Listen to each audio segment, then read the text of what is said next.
Golden এইটা বিশেষ করে বাজার মূল্য বেশি, দেখতে সুন্দর, আকারেও ভালো, বেশ ফ্যামিলি সাইজও বলা যায়, খুব বড় হয় না আবার খুব ছোটও থাকে না, আকর্ষণীয় এবং খেতেও খুব মিষ্ট। 12 মাসই জাত চাষ করছি। জি, বছরের যে কোনো সময় ফল নেওয়া যায়। ফল নেওয়া যায় 70-80 টাকা 80 টাকা কেজি। 1 কেজি ফলের দাম, পেয়ারা ফল। একটা বিষয় যে 12 মাসের থেকে ফল পাওয়া যায়, আপনি 10 দিন 15 দিন অন্তর হারভেস্ট করতেই থাকবেন সারা বছর ধরে।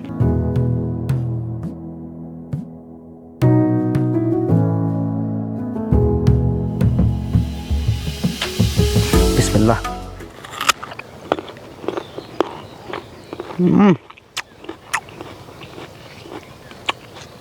মাশাআল্লাহ, আলহামদুলিল্লাহ, কি অসাধারণ স্বাদ। দর্শক, এই মুহূর্তে আমি দাঁড়িয়ে রয়েছি ঝিনাইদহ জেলার কোটচাঁদপুর উপজেলার তালিনা গ্রামে একটি 12 মাসি জাতের থাই গোল্ডেন এইট জাতের পেয়ারা বাগানে, এবং এই পেয়ারা বাগানের অনুমতিক্রমে একটি ফল খেয়ে দেখেছি।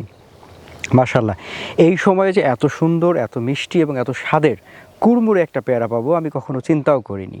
আজকে যদি আমাদের এখানে না আসা হতো তাহলে বোধহয় আল্লাহ পাকের এই বড় নিয়ামত ভোগ থেকে বঞ্চিত হতাম। দর্শক, আপনারা যারা বাণিজ্যিকভাবে পেয়ারা চাষ করতে চান, আমি বলতে চাইবো যে এই জাতটি হচ্ছে বেস্ট একটি জাত।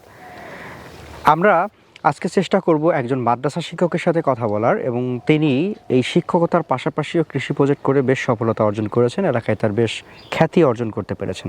আজকে আমরা সেই ভাইটির সাথে কথা বলে জানানোর চেষ্টা করব এই পেয়ারা চাষ করে তিনি কতটুকু লাভজনকভাবে তার জীবন জীবিকা নির্বাহ করতে পারছেন, এর পাশাপাশি আসলে বাণিজ্যিকভাবে এই জাতটি আসলেই কতটুকু লাভজনক সে বিষয়টি ফুটে তোলার চেষ্টা করব উদ্যোক্তার খোঁজের ক্যামেরায়। আশা করছি পুরো অনুষ্ঠান জুড়ে সঙ্গে থাকবেন এবং উপভোগ করবেন আজকের দারুণ তথ্যচিত্র। চলুন শুরু করা যাক।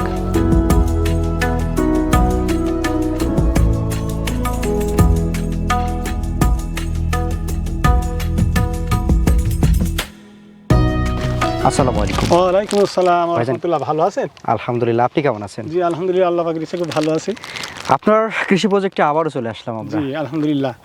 গতদিন আমরা ভালো লাগছে। কুলবরে দেখেছিলাম। জি জি, ওটা থাই আপেল বা ভারত সুন্দরী কুল ছিল। ভারত সুন্দরী। জি, আজকে আমরা আপনার পেয়ারা বাগানে চলে জি আসছি। পেয়ারা বাগানে। কি জাতের পেয়ারা? এটা হচ্ছে গোল্ডেন এইট। Golden eight. জি, সাধারণত বাণিজ্যিকভাবে কোন জাতটি বেশি ভালো চাষ হয়ে থাকে? বাণিজ্যিকভাবে সাদা ফাইভ, গোল্ডেন এইট, এই দুইটাই এখন বর্তমানে বেশি চাষ হচ্ছে। আচ্ছা, কেন? তার পিছনে কারণ কি? কারণটা হচ্ছে, এটা হচ্ছে বাজার, গোল্ডেন এইটটা বিশেষ করে বাজার মূল্য বেশি, দেখতে সুন্দর, আকারেও ভালো, বেশ ফ্যামিলি সাইজও বলা যায়, খুব বড় হয় না আবার খুব ছোটও থাকে না, আকর্ষণীয় এবং খেতেও খুব মিষ্ট। তাই গোল্ডেন এইট পেয়ারাটা আসলে বেশি চাষ হয়। আপনার হাতে? হ্যাঁ, এই যে গোল্ডেন এইট। হ্যাঁ, আচ্ছা, যদি আমরা একটু পেয়ারাটা দেখানোর চেষ্টা করি দর্শকদের, তাহলে দর্শক বুঝতে পারবে হয়তো এই যে গোল্ডেন এইট পেয়ারাটা আসলে কতটা মসৃণ, এবং এটা সাইজটাও একটা ফ্যামিলি সাইজ। জি জি। আচ্ছা, সাধারণত গোল্ডেন এইটের কতগুলাই কেজি হয়? সাধারণত 4-5টাই কেজি হয় বেশি। 4-5টা, সর্বোচ্চ 6টা। আচ্ছা, একটা সময় আমরা দেখেছি যে গ্রীষ্মকালে বর্ষাকালে পেয়ারা চাষ হতো। জি জি। মানে শীতকাল, এখন একদম ভরপুর শীত, এখন বোধহয় আজকে পহেলা মাঘ মাসের পহেলা হতে পারে বা পৌষের শেষ দিন। তো এই সময় এসে এত সুন্দর পেয়ারা কিভাবে সম্ভব হচ্ছে সেটা একটু বলেন তো। আসলে পেয়ারাটা হচ্ছে, যখন পেয়ারার চাপ থাকে সেই সময় বাজার মূল্য কম থাকে। ওই সময় যদি আমরা পেয়ারাটা না নিয়ে গাছটাকে সতেজ রাখি, তাহলে আমরা যখন পেয়ারা সিজন থাকে না সেই সময় এসে আমরা ভালোভাবে পেয়ারাটা পেতে পারি। এই সময় বাজার মূল্য বেশি থাকে, তখন পরিমাণে পেয়ারা বেশিও পাবো, আবার বাজার মূল্যটাও বেশি পাবো। এতে একটু লাভজনক হয়, আর লাভ হয় বেশি। আচ্ছা, তো আর সবচেয়ে বড় কথা আমরা এখন 12 মাসই জাত চাষ করছি। জি, বছরের যে কোনো সময় ফল নেওয়া যায়। হ্যাঁ, এখন বাজারে দাম কেমন যাচ্ছে? এখন বাজারের দাম 70-80 টাকা যায়। 70-80 টাকা? 80 টাকা কেজি। 1 কেজি ফলের দাম, পেয়ারা ফল? হ্যাঁ, জি। 70-80 টাকা কেজি দিয়ে পাইকারি কিনছে? জি, পাইকারি কিনছে। খুচরা নিতে গেলে 100 টাকা বা 100 টাকার উপরে। আচ্ছা, এখনকার পেয়ারার মিষ্টতা কেমন? এখনকার শুষ্ক মৌসুম, এখন মিষ্টতা অত্যাধিক। আচ্ছা, আমি কি একটু টেস্ট করে দেখতে পারি? অবশ্যই দেখতে পারেন। দর্শক, আমার হাতে রয়েছে গোল্ডেন এইট জাতের পেয়ারা, এবং দুইটা পেয়ারার শেপ যদি আপনারা দেখেন বুঝতে পারবেন কত সুন্দর শেপ। এবং আমি বলবো যে অনেক বড় সাইজের পেয়ারা চাষ না করে এরকম 3টা 4টা বা 5টাই কেজি হয় এরকম জাতের পেয়ারা চাষ করলে বেশি ভালো হয়, কারণ এটাতে পরিপূর্ণ স্বাদটা পাওয়া যায়। বেশি বড় করতে গেলে বা বড় সাইজ হলে এখানে স্বাদটা কমে যায় অনেক সময়। হ্যাঁ, আচ্ছা, পেয়ারা চাষের একটু আমরা চাষাবাদের বিষয়ে আসতে চাইব। জি, বলেন। আপনার টোটাল চাষাবাদ কতটুকু পেয়ারার? তা 1.5 বিঘা মতো। 1.5 বিঘা মতো। আচ্ছা, এখানে হচ্ছে আপনার গাছের সংখ্যা বিঘাতে কতগুলা করে দেন আপনারা? গাছে 280 থেকে 300 গাছ লাগে বিঘাতে? জি, বিঘাতে। আচ্ছা, সেই ক্ষেত্রে দূরত্ব কিরকম দেন? ওই 5 হাত 5.5 হাত। 5 হাত 5.5 হাত। জি। আচ্ছা, এই এখন যে পরিবেশটা রয়েছে এই বাগানটার কতটুকু বয়স চলছে এই বাগানের? 1.5 বছর বয়স চলছে। 1.5 বছর। 1 বছর 6-7 মাস এরকমই চলছে। চারা রোপণের কত মাস পরে ফল পেয়েছেন? তা 10 মাস পর ফল পাওয়া যায়। 10 মাস পরে। জি, 8-9 মাস থেকে আপনার ফলের গুটি আসা শুরু করে। তারপরে অল্প অল্প কিছু রাখতে হয়, কারণ তখন গাছ ছোট থাকে, তো বেশি পরিমাণে রাখা যায় না। আচ্ছা আচ্ছা। আর গাছ যখন 1.5 বছর অতিক্রম করে তখন পূর্ণাঙ্গ ফলন আশা করা যায়। আপনাদের এই মাঠে আমরা দেখতে পাচ্ছি মালটা আছে, কমলা আছে, ড্রাগন আছে, ফুলের চাষাবাদ আছে। জি। আপনি পেয়ারা চাষাবাদটা কিভাবে শুরু করেছিলেন, মানে এই জিনিসটা কিভাবে জেনেছিলেন সেটা যদি একটু জানতে পারি। আসলে আমি ওই যে বলছিলাম এর আগে যে আমার এক ভাই আছে, যে কলিগ, জনাব হাফিজুর রহমান মাসুদ, উনার যে নার্সারি আছে, উনার গল্পের ভিতর দিয়ে, উনার কথাবার্তায়, উনার অনুপ্রেরণায় উনার কাছ থেকে পেয়ারার চারা সংগ্রহ করি এবং সেটা প্রাথমিকভাবে লাগাইয়ে আমি সফলতা পাই। আচ্ছা আচ্ছা। যার ফলে সেখান থেকে আস্তে আস্তে আরো বৃদ্ধি করছে। হ্যাঁ, কিছুটা বৃদ্ধি করছে। আচ্ছা, এখন মোটামুটি আপনার পেয়ারা চাষটা কিরকম লাভজনক মনে হচ্ছে?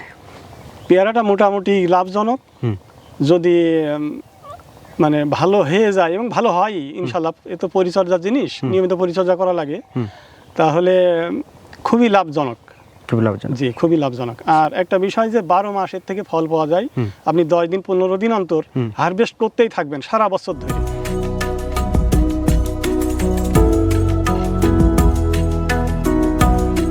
মোটামুটি পেয়ারার মধ্যে আবার আমরা রসুন দেখতে পাচ্ছি বোধহয়। জি, রসুন, এরা সাথী ফসল। সাথী ফসল হিসেবে রসুন করা হয়েছে। আচ্ছা আচ্ছা। খুব সুন্দর একটা আবাদ। পরবর্তী বছরে তো বোধহয় আর সাথী ফসল করা যাবে না, যখন গাছটা পেয়ারা গাছ বড় হয়ে যাবে, তখন ছাই হয়ে যাবে, তখন আর সাথী ফসল সম্ভব না। আচ্ছা, পেয়ারা চাষের তো কিছু সুবিধা আমরা জানলাম, জি, কিছু ঝামেলার কথাও একটু জানতে চাইবো। কি কি ঝামেলা পেলেন এখানে? ঝামেলা আসলে সামান্য। সেটা হচ্ছে আপনার নিয়মিত আসতে হয়। আচ্ছা। তারপরে নিয়মিত ডগা কাটতে হয়। তারপরে নিয়মিত পিপি দিতে হয়। আচ্ছা, মানে একটু লেগে থাকা। লেগে থাকা ব্যাপারটা জি, হচ্ছে just লেগে থাকা। একটু লেগে থাকা। আর হচ্ছে আপনার ওই অনেক সময় এই পেয়ারার জমিতে পাতা পড়ে। আচ্ছা। এই পাতাটাকে ঝাড় দিয়ে পরিষ্কার রাখতে হয়। ওহো, কেন কেন?